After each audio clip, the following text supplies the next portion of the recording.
আমি Mohammad Enamul W, UP সদস্য 4 নং ওয়ার্ড হরিনাথপুর ইউপি এবং প্যানেলের চেয়ারম্যান। রূপসীর কর্মকাণ্ড অনেক দীর্ঘ কর্মকাণ্ড, যে অপকর্ম, এর মূল্যের শেষ নেই। ও গর্ভবতী না, তারপরেও কোথাও একটা সন রিপোর্ট করে সেটাও গর্ভবতী ভাতা খাচ্ছে সে, ভাতা নিচ্ছে সে। আমরা এই ঊর্ধ্বতন কর্মকর্তাদেরকে ইউনো স্যারদের পর্যন্ত আবেদন বলেছিলাম, অভিযোগ দিয়েছিলাম এবং এই ব্যাপারে কথা হয়েছিল। ইউনো স্যার বলে যে কেন আপনি গর্ভবতী না, কেন ভাতা খাচ্ছেন কী জন্যে? বলছে আমি তখন ছিলাম, আমার পরে অবসর হয়ে গেছে। বলতে তাহলে আপনি ভাতা নিচ্ছেন না কী জন্যে? বলতে আমার সরকার দিচ্ছে তাই আমি দিচ্ছি। বলতে কেন আপনি নেবেন না কী জন্য? আপনি গর্ভবতী না, অবসর হয়ে গেছে, ভাতা আপনি নেবেন না, আপনি কেন নিচ্ছেন? এবার তাকে থ্রেট দিচ্ছে তাকে। তারপর তার মা প্রতিবন্ধী না, প্রতিবন্ধী ভাতা কীভাবে চালাচ্ছে চিটারি করে একটা প্রতিবন্ধী কার্ড বানায় সে প্রতিবন্ধী ভাতা খাচ্ছে তার মা। এবং তার ছোট ভাই আছে শান্ত, সেও প্রতিবন্ধী না, অথচ সে প্রতিবন্ধী ভাতা খাচ্ছে সে। এই আর সে যে কাজকামগুলো করছে রাস্তায়, তার বাড়ির পেছনে একটা রাস্তা আছে, একদম 5 নম্বর ইট দিয়ে সে কাজ করেছে সে।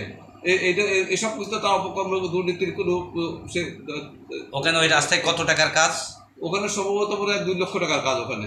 অথচ সে আরেকজনের দুর্নীতি সে ধরে বেড়াচ্ছে, সে তার নিজে দুর্নীতি করছে, অথচ সে আরেকজনের দুর্নীতি ধরে বেড়াচ্ছে। রূপসী বাড়ি 7, 8, 9 ওয়ার্ডের সে সংরক্ষিত ওয়ার্ডের সদস্য। মানে ওই গ্রামটা শান্তিডাঙ্গা, তার বাপের বাড়ি আব্দুলপুর, আর তার শ্বশুর বাড়িতে শান্তিডাঙ্গা। সেই হরিনাথপুর ইউনিয়নের ইউপি সদস্য। সে বিভিন্ন ষড়যন্ত্র করছে। এখন চেয়ারম্যানের অনুপস্থিতির কারণে সে চেয়ারম্যান একটু সে যেহেতু 5 আগস্টের পরে সে একটু কম বসে। এখন এগুলো আমি করি, এগুলো আমার কিন্তু শোনাতে পারলে পরে সেই প্যানেল চেয়ারম্যান হবে, এই তার দুরভিসন্ধি। এই জন্য সে হচ্ছে আমার উপর তার এত আক্রোশ।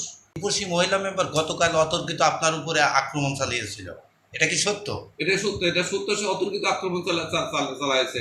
সে এই যে সে চেয়ারম্যানের যে অনুপস্থিত থাকে মাঝে মাঝে, সে আমি এইগুলো কর্মকাণ্ডগুলো করি, এগুলো যাতে আমি না করতে পারি, যাতে সে পরবর্তীতে সে হতে পারে সে 2 নম্বর প্যানেল চেয়ারম্যান। সেই জন্য সে আমাকে সরাতে চায়। ওই জন্য আমার সে হত্যার হুমকি দেয়, আমার সম্পর্কে তার সে এই খুন জখম করার ষড়যন্ত্রের সাথে সে লিপ্ত। যাতে আমি ওখানে সরে গেলে যাতে সে এই পদে বসতে পারে, এটা তার দুরভিসন্ধি।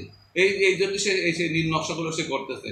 কোনো কেওয়াজ গন্ডল পরিষদে নেই, তারপর সে কেওয়াজ গন্ডল তৈরি করে, সে ইচ্ছাকৃতভাবে সে পাইপাড়া দেশে গন্ডলগুলো তৈরি করে সে। এটা কয় তারিখের ঘটনা? এটা 8 তারিখ 3টের সময় ঘটনা, মঙ্গলবার ছিল। আচ্ছা, এই বিষয়ে তো আপনি কি থানায় মামলা করেছেন? আমি এই বিষয়ে থানায় মামলা করেছি।